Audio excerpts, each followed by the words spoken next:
ഇത് Manjapra mass Motors എന്നായിരുന്നു നമ്മുടെ ഹോണ്ട ആക്റ്റീവ വണ്ടി. നമ്മളത് വർക്കിന് കയറ്റിയിട്ടുണ്ട്. അത് സെൽഫിൻ്റെ കംപ്ലയിൻ്റ് ആയിട്ട് വന്നതാണ്. സെൽഫിൻ്റെ കംപ്ലയിൻറ്റ്, അതുപോലെ കീ ചെക്കപ്പ്, അതുപോലെ ചോക്ക് കേബിള് ചെക്ക് ചെയ്യാം. അപ്പോൾ സെൽഫിൻ്റെ കംപ്ലയിൻറ്റ് കാണിക്കുന്നത് മെയിനായിട്ടൊരു കംപ്ലയിൻ്റ് ഉള്ളത് ഈ കീ സെറ്റ് കംപ്ലയിൻ്റാണ്. ഈ കീ സെറ്റ് ഫുള്ളായിട്ട് നമുക്കത് ഓപ്പണായി കിടക്കുകയാണ്. ഈ ചാവി ഇടുമ്പോൾ തന്നെ നമുക്കത് കറക്റ്റായിട്ട് വരുന്നില്ല.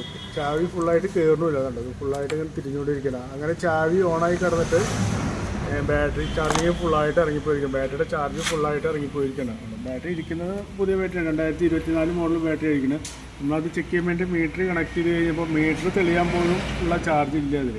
അപ്പോൾ ബാറ്ററി നമുക്ക് ചാർജ് ഫുള്ളായിട്ട് ചാർജ് ചെയ്ത് എടുക്കേണ്ടി വരും. അതുപോലെ തന്നെ അതിൻ്റെ കീ സെറ്റും മാറ്റി കഴിഞ്ഞാലാണ് ആ സ്റ്റാർട്ടിങ് കംപ്ലയിൻറ്റ് മാറുള്ളൂ കേട്ടോ.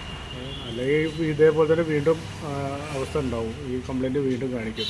പിന്നെ ഇവിടെ ഈ ഭാഗം കറക്റ്റ് ചെയ്യാൻ പറയുകയാണ്. ഈ ഭാഗം കറക്റ്റ് ചെയ്യണമെങ്കിൽ ആദ്യം നമുക്കതിൻ്റെ ഈ ബാറ്ററി ട്രേ മാറി, ഈ ബാറ്ററി ട്രേ ബെൻഡ് ആയതുകൊണ്ടാണ് അവിടെ ഹോള് കറക്റ്റ്, കീയുടെ ഹോള് കറക്റ്റ് ആവാത്തത്. അതുമാത്രമേ അതിൻ്റെ ഈ ഇന്നർ കവറും കംപ്ലയിൻ്റ് ഉണ്ട്. മാറ്റുമ്പോൾ 2 പാർട്സ് മാറ്റി കഴിഞ്ഞാലാണ് അത് കറക്റ്റ് ആവുള്ളൂ. അത് പിന്നെ അതുപോലെ ഈ ചോക്കിൻ്റെ കേബിൾ കംപ്ലയിൻ്റ് ഉണ്ട്, അത് കേബിൾ മാറ്റണം, ചോക്കിൻ്റെ കേബിൾ മാറ്റണം.